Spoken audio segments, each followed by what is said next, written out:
Olá, meu amigo, minha amiga, sejam bem-vindos a mais um Portal do José. Hoje numa edição extra, porque todas as vezes que acontecem situações extraordinárias, eu venho bater um papo com vocês, sem prejuízo dos nossos encontros, como que terei mais tarde com vocês, entre 17h15 e 17h30, abrindo sempre um chat para bater um papo com vocês ao vivo aqui no nosso portal, em função de muitos acontecimentos graves que se deram ontem aqui no Brasil e que não tiveram o devido tratamento pelos grandes veículos de comunicação.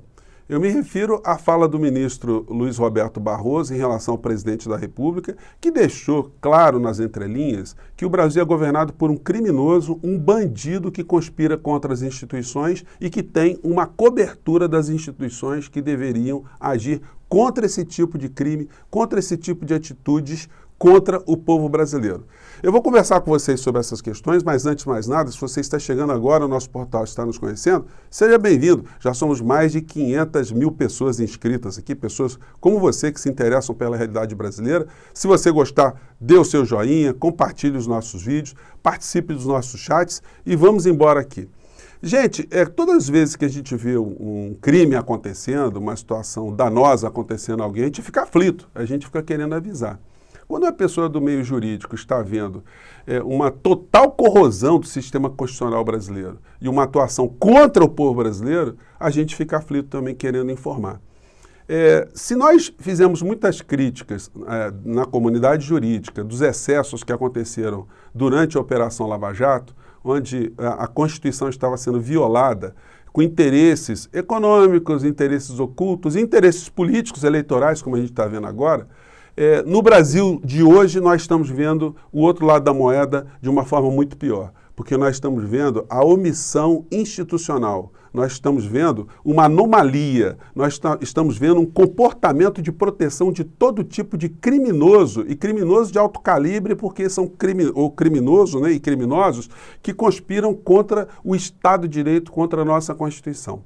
Então, hoje eu quero bater um papo com vocês, explicando algumas situações, motivados também pela fala pelo despacho do senhor Augusto Aras, que não vê, mais uma vez, nenhuma atitude criminosa do presidente da República, e o senhor Aras, ele vai ter que prestar contas para a sociedade em algum momento. Ele é o procurador-geral da República, ele não está ali para ser advogado do presidente da República. Ele é o advogado da sociedade brasileira, ele é advogado da Constituição, ele é advogado dos direitos difusos e direitos sociais brasileiros, e não para se prestar esse tipo de papel que ele está se prestando. O próximo presidente da República, ele tem o dever de colocar um outro procurador-geral da República que passe essas situações todas a limpo, porque nós estamos diante de criminosos sendo protegidos de uma forma institucional. Isso tem que ser dito, isso tem que ser, inclusive, cobrado por outros analistas, por outras pessoas aqui na internet, por jornalistas e pelos veículos de comunicação, que tem que jogar mais luzes sobre esse tipo de situação que está acontecendo aqui no Brasil.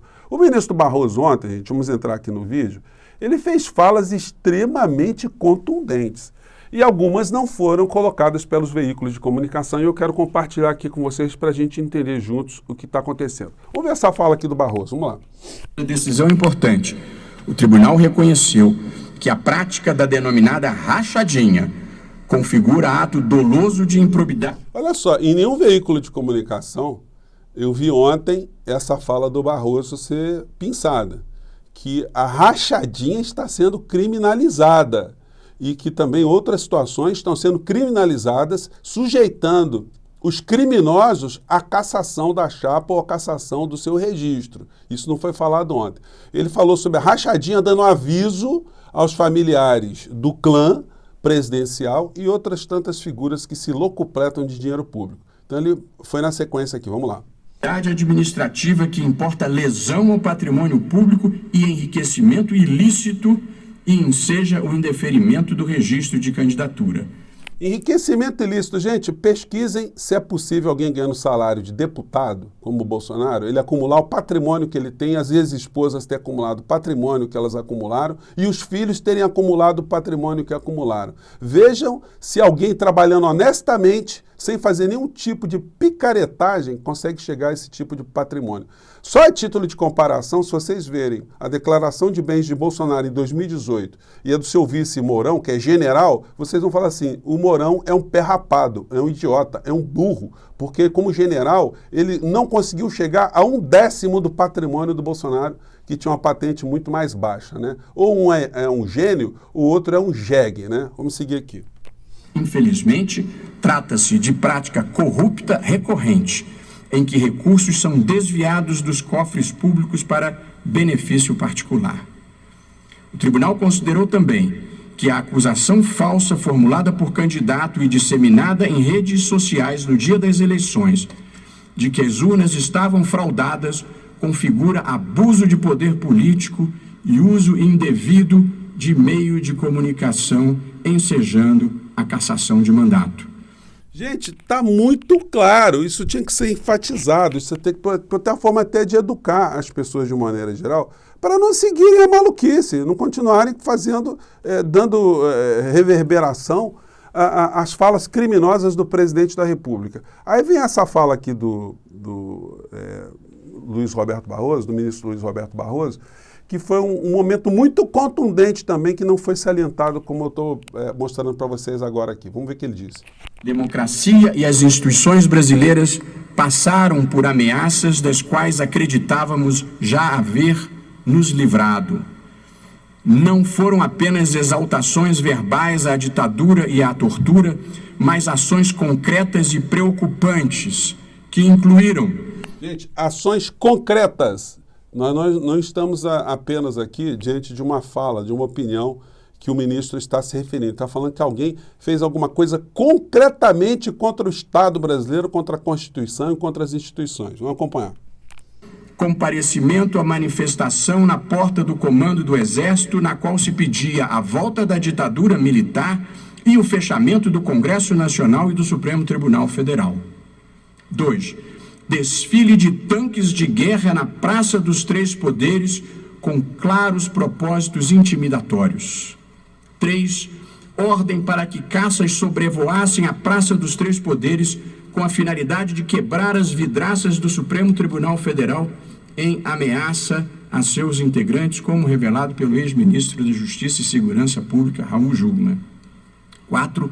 Comparecimento à manifestação de 7 de setembro, com ofensas a ministros do Supremo Tribunal Federal e ameaças de não mais cumprir decisões judiciais.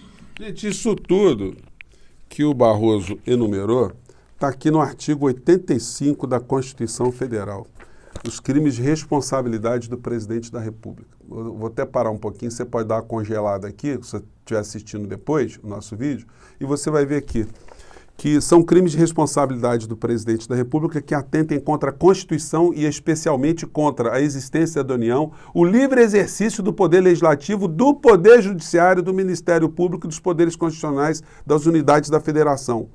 O exercício dos direitos políticos individuais e sociais, a segurança interna do país, a probidade na administração e o cumprimento das leis e das decisões judiciais. Tudo isso, todos esses atos são considerados crimes de responsabilidade, o Barroso está enumerando agora para o Brasil e o mundo todo tomarem conhecimento. Continuemos. 5. Pedido de impeachment de ministro do Supremo Tribunal Federal em razão de decisões judiciais que desagradavam. 6. Ameaça de não renovação de concessão de emissora que faz jornalismo independente. 7. Agressões verbais a jornalistas e órgãos de imprensa, entre outras. No mundo que assiste preocupado à ascensão do populismo extremista e autoritário, reicendendo a fascismo, a preservação da democracia e o respeito às instituições passaram a ser ativos valiosos, indispensáveis para quem queira ser um ator global relevante. Não é de surpreender que dirigentes brasileiros não sejam hoje bem-vindos em nenhum país democrático e desenvolvido do mundo, e nos eventos multilaterais vagam pelos corredores e calçadas sem serem recebidos, acumulando recusas em pedidos de reuniões bilaterais. Esse foi um recado direto ao Bolsonaro. Todos eles foram diretos ao Bolsonaro, né? Anteriormente, a marca Brasil vive um momento de deprimente desvalorização mundial. Passamos de um país querido e admirado internacionalmente a um país olhado com desconfiança e desprezo. Aqui no Superior Eleitoral, procuramos fazer a nossa parte na resistência aos ataques à democracia. Aliás, gente, ataques à democracia, quem que fez ataques à democracia? Tudo muito claro, gente. uma das estratégias das vocações autoritárias em diferentes partes do mundo é procurar desacreditar o processo eleitoral, fazendo acusações falsas e propagando o discurso de que se eu não ganhar, houve fraude. Trata-se de repetição mambembe do que fez Donald Trump nos Estados Unidos, procurando deslegitimar a vitória inequívoca do seu oponente e induzindo multidões a acreditar na mentira. Em reação às estratégias antidemocráticas, o TSE, para além dos pronunciamentos incisivos... Então, ele está dizendo, olha, além de a gente protestar por notas, ele está dizendo que concretamente foi feito e que concretamente está acontecendo. Vamos lá. ...de seus presidentes, do seu presidente e outros ministros, tomou uma série de medidas concretas que incluíram: 1. Instauração de procedimento administrativo exigindo a apresentação das provas de fraudes alegadas pelo presidente da República. Desnecessário enfatizar que as provas não foram apresentadas porque simplesmente não existem. Gente, denunciou um crime. O presidente ele atuou contra o sistema e de forma leviana, de forma falsa. 2. Notícia-crime contra o presidente da República por reiterada divulgação de notícias fraudulentas que se encontram em apuração em inquérito que tramita no Supremo Tribunal Federal. Só que o senhor Augusto Aras não viu isso, que a Suprema Corte viu. 3. Notícia-crime contra o presidente da República por vazamento de informações sigilosas constante de inquérito igualmente sigiloso da Polícia Federal, fornecendo dessa forma dados da arquitetura interna da tecnologia da informação do TSE e facilitando o ataque por hackers e milícias digitais. Gente, eu vou colocar esse vídeo todo para vocês. Ele tem mais de 1 hora, então, mas para quem tiver interesse, vai ficar aí para vocês darem uma olhada, né?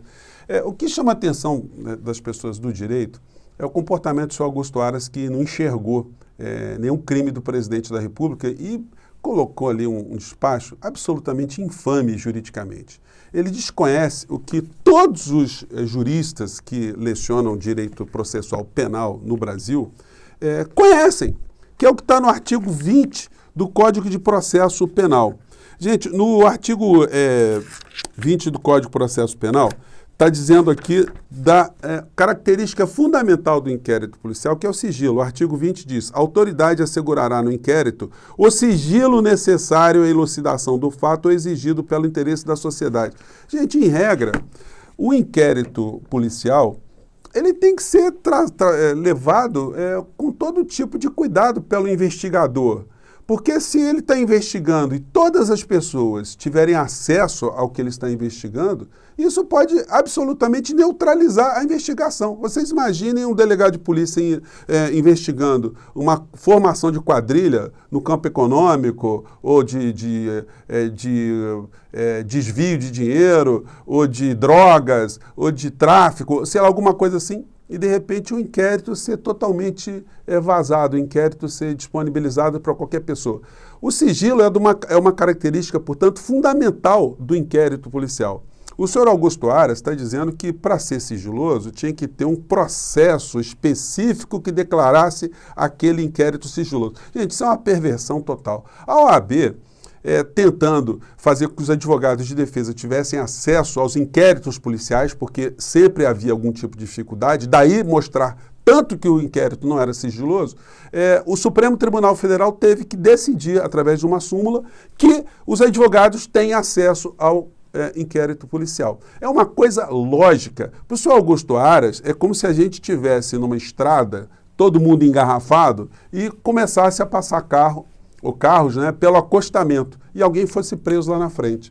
O argumento que ele utilizaria é o argumento do senhor Augusto Aras. Mas não tem placa aqui dizendo que eu não posso ultrapassar as pessoas no acostamento, então eu não descumpri nenhuma norma. Gente, mas tem um Código Brasileiro de Trânsito. Não precisa uma placa estar sendo informada ali. Então o senhor Augusto Aras, ele está desconhecendo que o presidente da República fez uma live picareta para destruir a Constituição, para conspirar contra o sistema eleitoral brasileiro, contra o Poder Judiciário eleitoral. Ele está desconhecendo que esse tipo de situação foi uma ferramenta utilizada para um fim ainda mais grave. Então, quando a gente vê esse tipo de situação, é impressionante como é que o senhor Augusto Aras ainda continua à frente da Procuradoria-Geral da República sem receber as críticas necessárias. Que argumentação é essa? Se a gente tivesse em todo o Ministério Público do nosso país figuras com a visão do senhor Augusto Aras, ninguém cometeria crime no nosso país, porque ele é um grande advogado de defesa do presidente da República e quando ele faz esse tipo de comportamento, ele está, de um certo modo, corroborando todos os crimes que o senhor Luiz Roberto Barroso nos mostrou com essas evidências todas. Então, vai chegar a hora dessa gente toda, o próximo presidente da República terá que ter esse compromisso de colocar alguém independente, alguém que de fato consiga enxergar todos os crimes de prevaricação e todos os crimes que o presidente da República está cometendo e que não estão sendo observados por essas autoridades todas, né? Eu aqui estou fazendo o papel possível que eu faço, tentando chamar a atenção de outros colunistas, de outras pessoas na internet, dos veículos de comunicação, da sociedade, das pessoas que eu estou chegando, né? Que a gente chega, para mostrar que está havendo uma grande corrupção contra a Constituição Federal, uma corrupção institucional, uma corrupção que está protegendo a bandidagem que está encastelada dentro do poder aqui no nosso país. Bem, gente, esse foi um papo que não dava para a gente colocar num outro vídeo, por isso que eu estou fazendo esse papo com vocês aqui e espero que repercuta de alguma maneira em algumas pessoas, porque não existe nenhuma autoridade que esteja imune a críticas da sociedade. Não existe nenhuma autoridade que esteja acima da Constituição, que esteja acima da crítica de um cidadão, de uma pessoa que está observando os desmandos em relação à Constituição que estão acontecendo. Eu fico por aqui, mais tarde a gente volta a se falar, porque tem muita coisa acontecendo nessa sexta-feira, tá bom? Um grande abraço, até mais tarde. Tchau.